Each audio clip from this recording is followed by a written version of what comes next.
Hey, good morning, good afternoon, and good evening. I am Slipshock, and today, um, I wanted to hop into the entertainment part of my channel. Now, I do want to cover different entertainments, whether it be television shows, movies, things of that nature.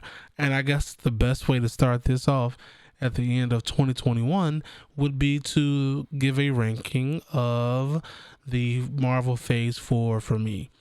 Now, this is going to be personal choice. Obviously, it's not going to be anything against you. You might like different characters, which makes that a little bit higher for you. But I'm going to go from least favorite to favorite at the end. But after this particular disclaimer, we're gonna get into the video. All right, let's go.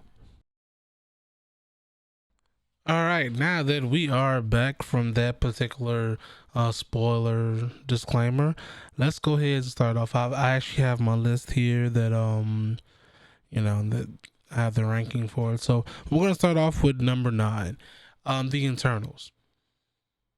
Now, I'm not saying the Eternals were bad. It's not. None of these like are that's on the list here is bad. It's just enjoyability for me.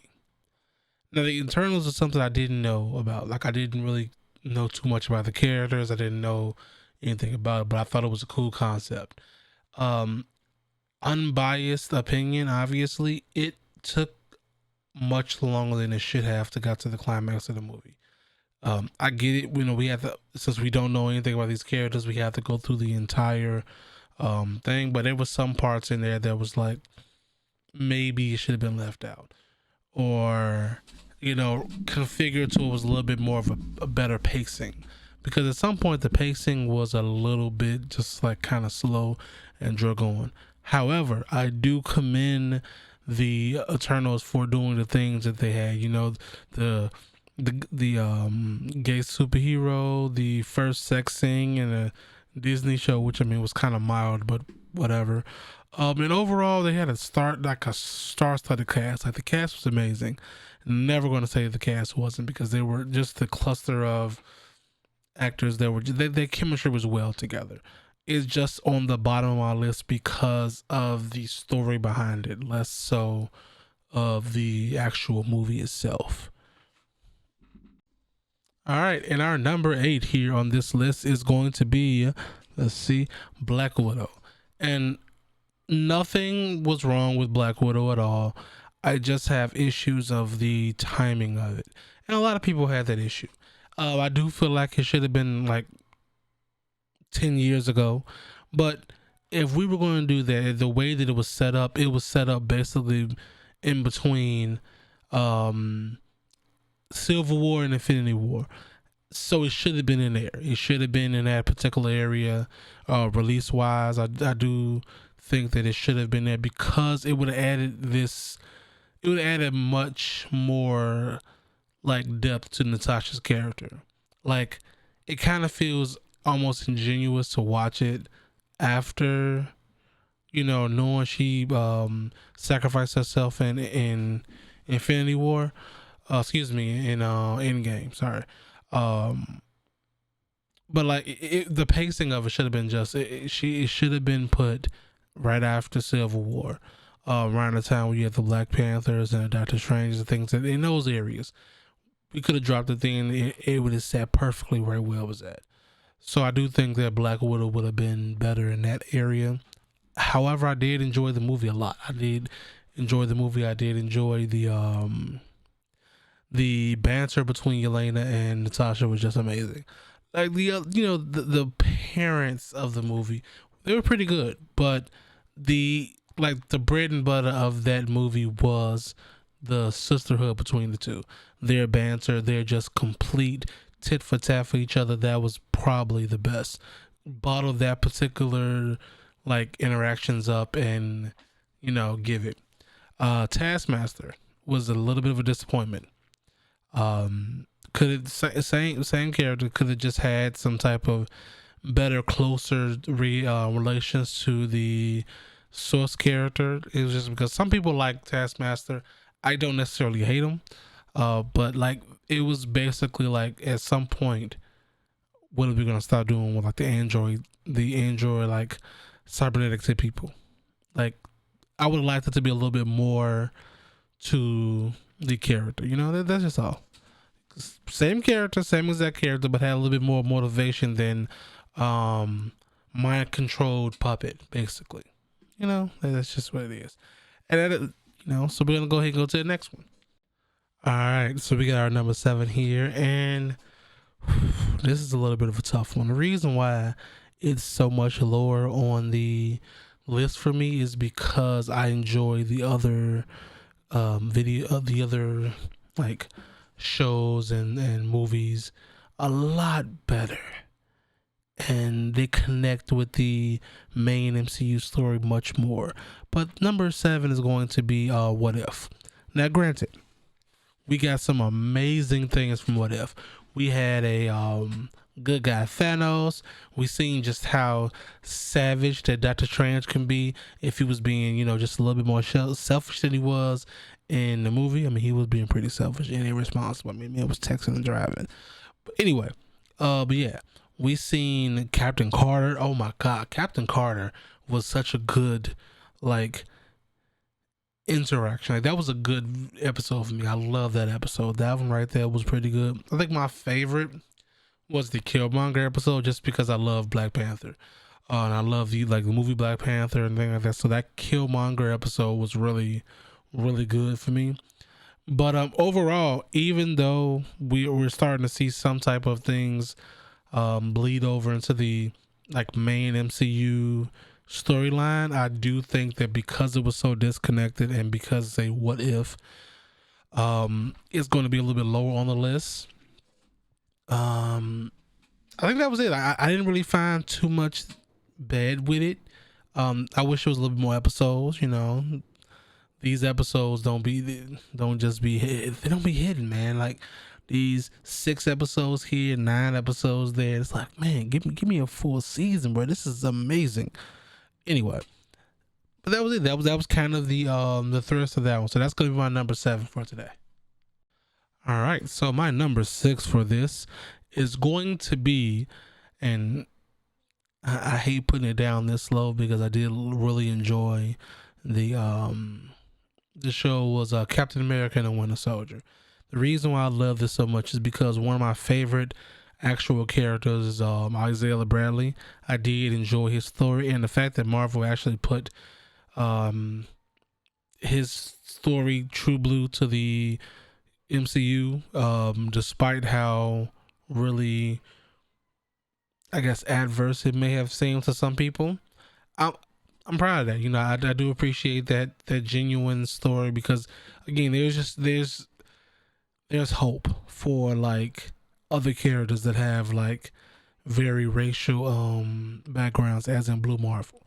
And so being able to see Isaiah Bradley, even I would have liked it to be him a bit younger to be able to get into action, but hey, it be what it be. But just to see the dynamic between Sam and Bucky was just amazing. For them going to basically a friend of a friend to brothers in the course of these episodes. Now,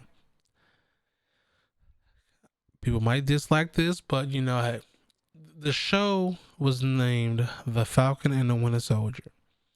We went through all those episodes, and the least amount of time that we got for development of the characters were The Falcon and the Winter Soldier. There was too many people that was getting a little bit more screen time than the actual stars of the show, and some people didn't hate that. I disliked it very much. Granted, I did say Wyatt Russell did an amazing job as John Walker. I disliked John Walker so much, but disliked as in he was just a dick. He was a complete another dick, and so. But Wyatt did such a great job as him. I want to see him play. I want to see him reprise that roles again because it was really good. They still put too much emphasis on the freedom fighters. They put too much on it was almost like the supporting cast for their own show was legitimately just Sam and Bucky. And that right there was a little bit of a determining factor if you really sit back and think about it, because it's like you go there looking to watch this particular show with these particular people. You know, you've grown to love these characters on side, you know, between like all the Captain America shows, the movies, and the Avenger movies where they show up and all of that stuff, and you look and it's like it's a show about them and it's not enough about them. That's crazy. Um, so yeah, that's number 6 for us. Let's go on to the next. All right, guys, we got number 5 here, and number 5 is going to be Hawkeye. And the reason why is, you know, it's more so of this is another street level that I like much more than the other ones, but let's get into it. So Kate Bishop and Hawkeye's relationship from beginning to end was like really good. You can tell that it was like it's not something that he needed until he needed it. You know, like when he needed it, he needed that I guess camaraderie from someone other than his family, and he didn't know he needed it. And then Kate being just unwilling to let that man lie was probably the best part of it, because it was like, I know what you can be. I know what I see you as because you saved my life. Um, and her say, hey, I see you as this. I need you to see you as this so we can get this popping, because whether you like it or not, I'm going to do this. So either you can help me get better at it or you can watch me on the sidelines, but I'm going to do this with or without your help, big dog. And that's just kind of how the dynamic is. Like, hey, he's like, I don't feel like doing this shit. And she's like, you're going to do it regardless because I'm here and let's get it. So their relationship is like B class for me. And only thing that rivals that is the pure chaos that is Kate and Yelena. And if you listened and you watched that show from beginning to end, you knew that as soon as Yelena got into the spotlight, like the chemistry between the two, or whatever, they took over the top spot for the chemistry there. They did it every single time you seen them on the screen. It was hilarious. It was funny. It was just pure, unnatural, chaotic, neutral. So another thing I like about that is the fact that they're using the same Daredevil and the same Kingpin as shown by, you know, Spider-Man and also Hawkeye. So I love that. You know, it's good to see that people who really love those characters or get to be those characters. So that's cool. I think the pacing was just back and forth. Sometimes it was too slow. Other times it was like really whiplash or whatnot. I know my homeboy Sadat said this, and as I sit back and thought about it, what was Maya doing there? Echo, what was Echo doing there? She had legitimately no, like, I have no reason for you being there. I'm sorry. Like, she was probably the worst part of the show for me, which is, it wasn't too terrible. Like, I didn't care that much. It was like, okay, cool. That's pretty cool. But like, it just didn't mesh well for me. So I guess it's the only really bad criticism I would have about it. I'm an easy person, man. Like I'm an easy person to like entertain when it comes to these things. So, you know, hey, let's get it. Let's go to number 4. All right, guys, we're at number 4, and this is going to be an easy dub right here. Easy dub. Shang-Chi. The reason why is because I'm a big Marvel fan, but I'm also a big martial arts fan from like back in the day when it was like when I was watching like the Bruce Lees with my pops, the Jackie Chan's, the Sylvester Stallone's, the John Claude Van Damme, all of that shit, all the martial arts movies.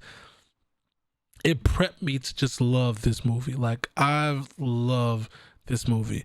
Just like seeing it recently in 4K and like the IMAX quality and type shit, like it was amazing. Like there's nothing necessarily wrong for me with this movie. It had the comedy that it needed. It had the fight scenes on point. I could have used a less of I don't know, maybe because I don't really care for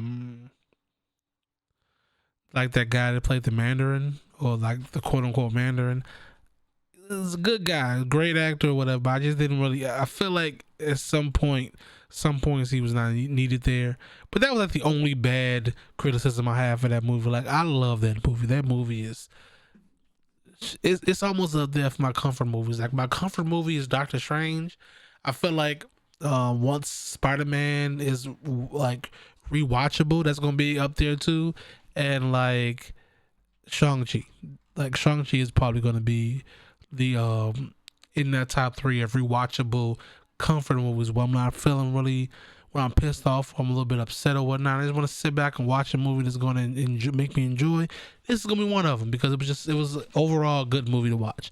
I loved it, and I love the fact they tied it in right at the end. Like, hey yo, just so you know, you part of something bigger now, big boy. Let's get it. And I just, Carol was like, oh, I got some shit to do. I'm a bounce, and just like dipped out. Come on, bro. Come on. Come on. It was an overall good movie. Like, it's only this low because it has nothing to do with the multiversal things that are about to happen for me. So let's get it. that was it. That's the only reason why. If this didn't pop in like phase 4 when he was doing multiversal things, it probably been in like number one, whatever. Maybe Endgame and Infinity War would be that, but solo movies is probably one of the top number ones for me. But yeah, that's neither here nor there. Let's go ahead and get to number 3 real quick. All right, so our number 3 here is gonna be WandaVision, and only reason why I say that is because it's less multiversal than the other two.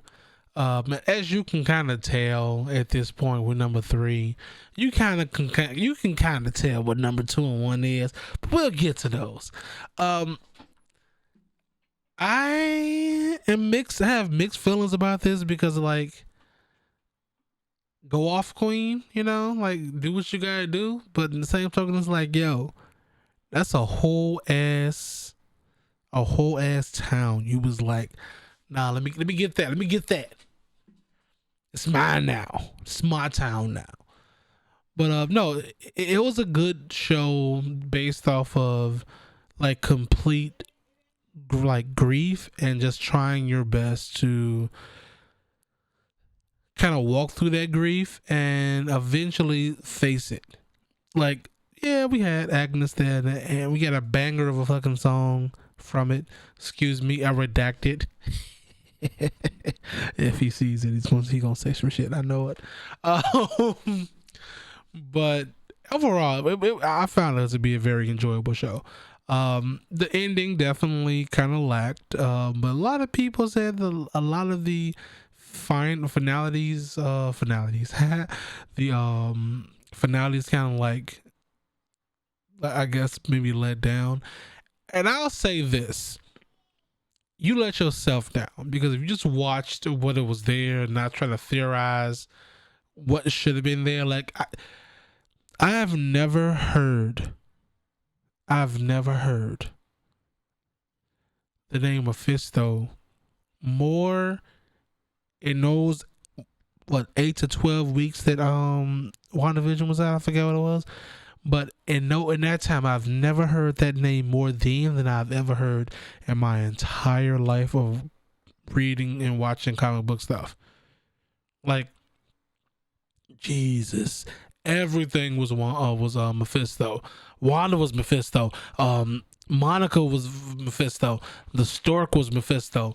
The Fly, the Rabbit, Agnes, the kids, everything was Mephisto. Ralph Boner was that right there. Ralph Boner. That right there was eventually the thing that kind of like, nah, Marvel, don't do. Why would you do that? Cause that was just disrespectful. Like, come on, man. You all knew we was waiting for. You knew we was trying to get into that multiversal thing, and you had the nerve and the audacity to use the same guy and be like, no, that's not him. No, what do you mean that's Ralph? What? That's Ralph Bonner. What do you mean? It's not Quicksilver. You stupid for thinking it was Ralph. We didn't say that. We didn't say that it was Quicksilver. We said it was Ralph. So that's your fault. That's kind of how it was. I'm paying you to gaslight me at this point. Anyway, but WandaVision is a top of my list right there. It was 100% hilarious for me for some parts. Like every time Darcy was on the screen, it was just like hilariously. And it also gave me a new person to like really research and like get to know, because I did really like Monica Rambeau's character. I thought she was a really good addition to the team, and I can't wait to see her in future projects, because not only is she like amazing, but she's also very beautiful. So number two, let's get it. All right, number two. You know what it is. All right, you know. At this point, you know. If you've made it this far in the video, I appreciate you. Go ahead and give me a like and subscribe. Because number two is going to be Loki. You knew this. Because if you've been here before, you know Spider-Man is my number one, so he's going to be number one. Anyway. But for real though, like to see the entire introduction of TVA and just be like, hey, let's erase Loki, but let's also not. Let's make him a TVA agent, because only Loki can find Loki. And the just pure unadulterated hilariousness that show was to me, and the implications of the end of it was just mind-blowing. I loved it. The only thing that I have an issue with, and y'all gonna be mad at me for this, the ones who shipped gonna be mad at me, but Loki and Sylvie was weird. Like them liking each other was kind of weird, especially since they're variants, right? And like, if you've seen Spider-Man No Way Home, and we're gonna talk about that in I guess the number one part, but like Andrew Garfield's Spider-Man came through and instantly was like, oh my God, you're brothers. So it's like, and we all know that they didn't say it, but all three of them are variants of each other. Like they're all, all variants. So the fact that they went from like Sylvie and Loki trying to fuck each other to like all three Peters are like, yeah, we're brothers. We're brothers. Anyway, yeah, like that was weird. That was completely weird, and I thought it was kind of weird then too, because it was like you like yourself. I mean, like I guess you can get the narcissism of it. Like Loki is very narcissist, so of course that they will fall in love with each other because they fall in love with themselves. But the same token is like, that's a great area I'm not really sure that I'm comfortable with, like I'm not really sure if I'm cool with that one. But overall, everything else was amazing. Like the fact that they shown that the stones mean legitimately nothing outside of their universes to them. Well, excuse me, not outside of their universes, but outside of like time at best. Because TVA is outside of time. So it's like, yeah, you guys fought lost people for these stones, and they're just sitting here with like this here, like I'm in the TVA because I got a bag full of the Infinity Stones right here. They mean nothing here. All right, let's go ahead and get to number one, because this is the one I've been excited to talk about the most. So let's get it. And number one, are we ready for this? Because I sure am, because this might be the longest part of the whole entire video. This has probably been a long video, and I appreciate you watching all of it. But this part right here, whew, Jesus. So first of all, the fan service for me in this movie was amazing. I loved it. I loved being able to see all three. Like growing up as a Spider-Man fan and seeing Toby, Andrew, and Tom just out there together fighting, just like the amount of love that I have for this movie is like it is just inevitable. Yeah, I had to do that. Mainly because it's like it shows the I guess stages of my nerddom. Where I seen it, I was just getting into it, and that's when Toby and then Andrew was like, okay, cool. That's I'm kind of into it, but I'm not diving my head directly into the comic books. And now I'm just like, yep, I'm here. Let's get it. I'm here. I'm a comic book nerd all day. I got the glasses. I got the damn paraphernalia. Like my PlayStation has like comic book on here. I got comic book stickers in here. I got like stuff on my wall. All the stuff that I thought was like nerdy when I was a kid is like my life, and I love it. But in all seriousness though, like I put this on Twitter like maybe last week because I wanted to say it so bad. But like I think the shining moment for me for this movie is Andrew Garfield's Peter being just complete and utter chaotic good. Like he was a nuisance, but it was a good nuisance. Like he was just like every scene that he was in was just like top tier.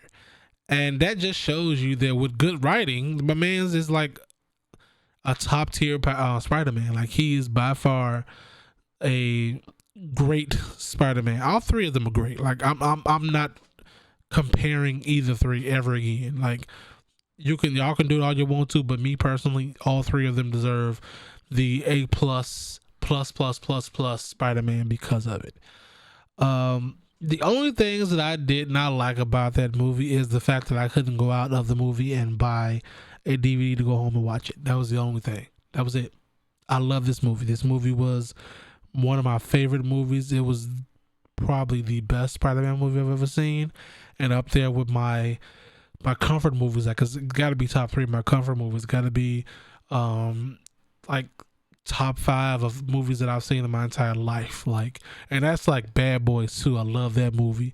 Some things I can recite from those movies, and it's like I can't wait to watch these over and over again because this movie is just so good to me.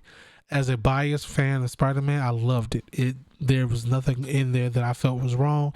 And people that say that it's wrong, you're wrong because you're just being a gatekeeping hater. I'm just playing. I'm just playing. I'm just playing. Chill out. All right, relax. You can have your opinion. I'm just messing with you.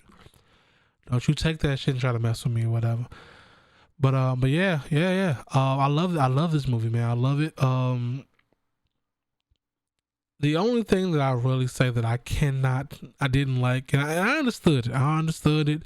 That is how Spider-Man must be. But the fact that people really was like Tom earned his Spider-Man card because he finally is alone and lost and shit by himself and whatnot. It's like, are you okay? Are y'all okay?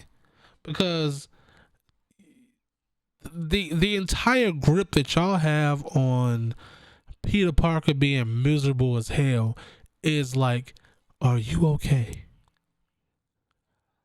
Like I'm starting to feel like you telling yourself, and are you okay? If you're not okay, just let me know. Talk to me. I want to talk to you because I didn't think that Peter Parker needed to earn his Spider-Man card, or Tom's Peter needed to earn his Spider-Man card because he didn't lose every single thing. Now this man has lost everything in his life except his powers, and realistically, that man's gonna lose his powers at least once in the next 3 movies. They foreshadowed the hell out of it. And come on, they did the meme. They did the meme. They did it. They did the meme with the organic fluid, bringing it up. Like, come on. Just thinking about that movie is just like, man, come on. I love it. I love it so much. But that's my rating. That's my my I guess ranking of Phase 4. completely unbiased right now. If you know, put your ranking in the comments. You know, if you want to explain yourself, you don't want to explain yourself, that is all good. Go ahead and give your rankings in the comments, and I will see you guys in the next video. I do appreciate you being here. I love you guys. You guys are amazing, and I'll see you guys later. Peter 3 out.